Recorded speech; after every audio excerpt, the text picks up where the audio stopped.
अब जैसे हम अपने आप में सोचते हैं कि ये दिव्य ज्ञान हमें कब हासिल हुआ, और जब हमें दिव्य ज्ञान हासिल नहीं था तो हम कैसे थे।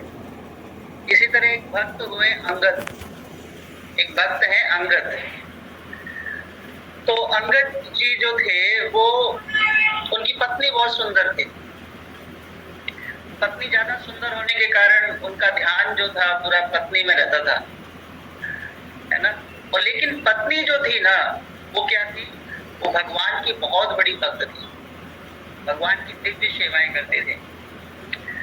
तो पत्नी हर कार्य को भगवान में समर्पित होकर करती थी। तो अंगद ने कभी भी अपनी पत्नी को रोका नहीं कि तुम ये मत करो, वो मत करो। लेकिन पत्नी जब अंगद से कहती थी, अपने पति से कहती थी कि तुम ये करो, तो वो कहते थे कि जो तुम्हें करना है वो करो, मुझसे मत करने को कहो, मुझसे मत करने को कहो।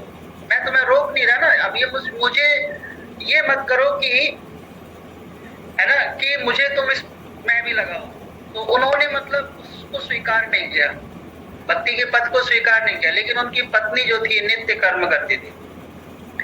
तो एक समय क्या हुआ कि अंगद जो थे वो कुछ समय के लिए बाहर चले गए।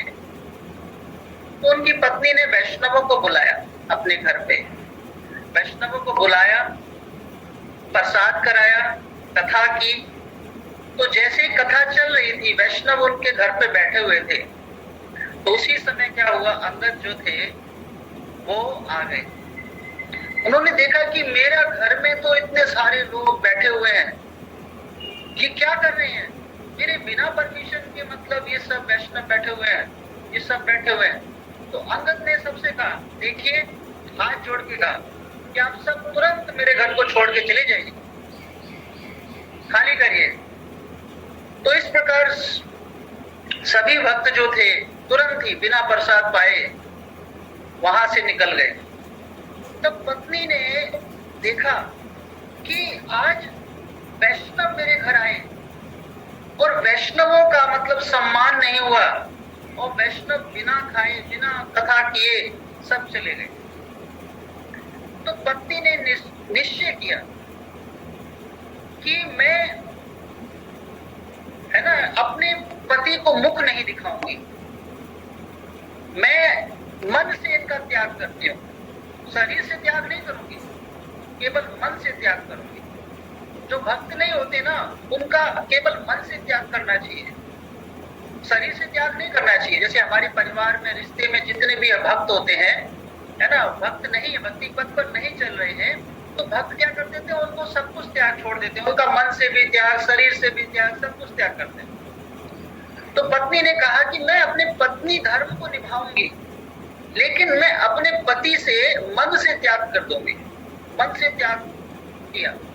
तो उन्होंने क्या किया, घूंघट ओढ़ लिया। अपने पति को बोला कि मैं तुम्हें अपना चेहरा नहीं दिखाऊंगी, मैं पत्नी का जो कर्तव्य है वो पूरा करूंगी, लेकिन मैं अपना चेहरा नहीं दिखाऊंगी। तुम इस सुंदर से चेहरे के कारण ही तो कुछ नहीं कर पा रहे। तो इस प्रकार जो है, उस पत्नी ने क्या किया, अपना चेहरा छुपा लिया। सारी सेवाएं करती थी वो, है ना, पति की जो भी सेवाएं थी वो नित्य करती थी, लेकिन अपने पति को चेहरा नहीं दिखाते थे। तो इस प्रकार अंगद जी का जो मन जो था ना, वो नहीं लगा। तो अंगद जी अब क्या हुए, जब मन नहीं लगा तो वो भ्रमण करने लगे, घूमने लगे।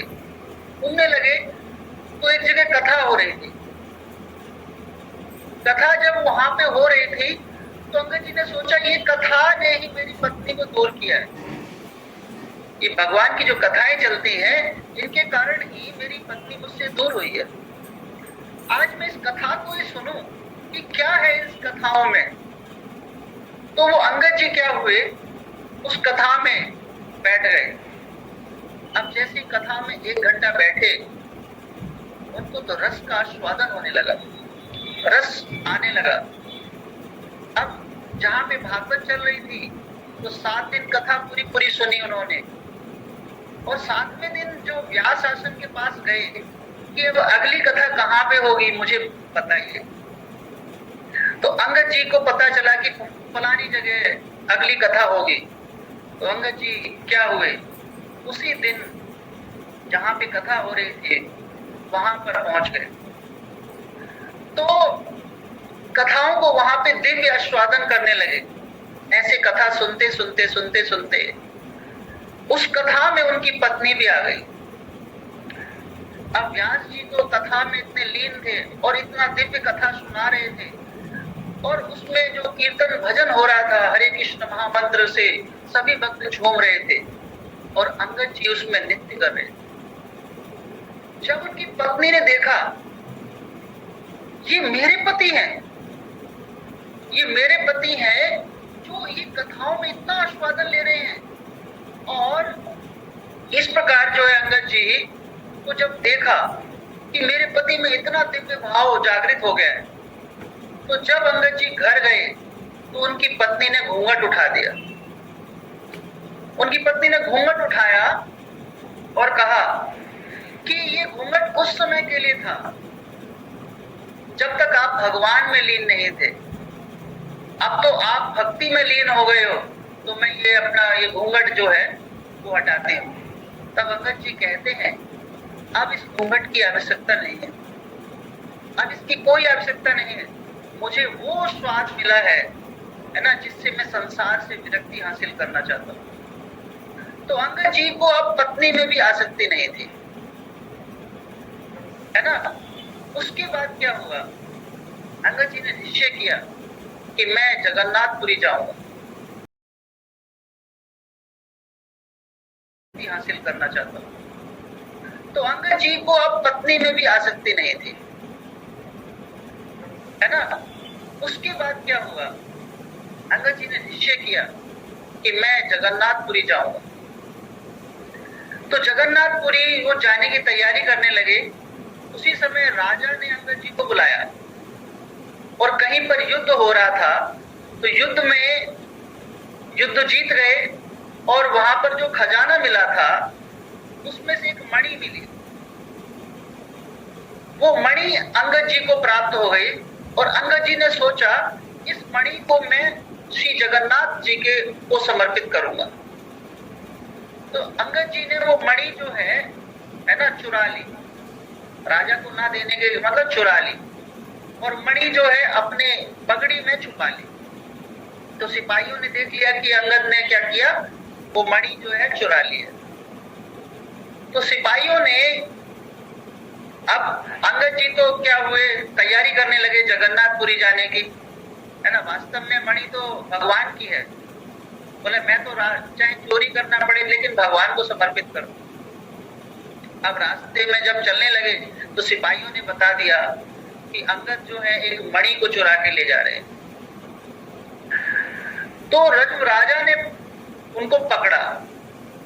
राजा ने कहा मणि, राजा के सिपाहियों ने कहा कि अगर वो मणि नहीं दे रहा ना तो उसको मार देना, और मार के मणि ले आना। तो राजा के सिपाही तलवार लेकर उस अंगद जी के पास चले गए, और क्या हुआ कि जब उनको पकड़ लिया, बोले मणि चाहिए, बोले मुझे मारने आए हो क्या, तो मेरी अंतिम इच्छा ये पूर्ण करो कि ये जो नदी है मुझे इसमें स्नान करने दो। बोले ठीक है आप नदी में स्नान करिए। इतना कहते कहते वो नदी में गए, और नदी में ही उन्होंने जगन्नाथ भगवान का स्मरण किया और कहा कि हे प्रभु, मैं तो आपके पास नहीं आ सकता, लेकिन आप तो मेरे पास आ सकते हो, इसलिए मैं ये मणि जो है आपको समर्पित करता हूँ। तो अंगद जी ने इतना कहा, और वो मणि जो है वहीं पर, है ना, उसी नदी में समर्पित छोड़ दी।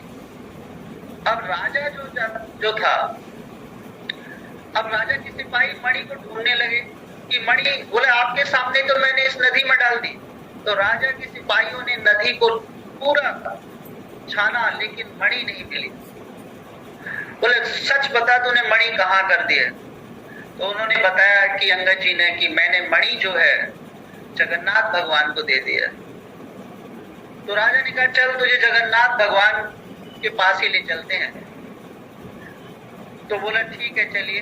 तो जगन्नाथ भगवान के पास जब वो गए, तो जैसे भगवान का जब पट खुला तो साक्षात भगवान के गले में हारों के साथ वो मणि चमक रही थी।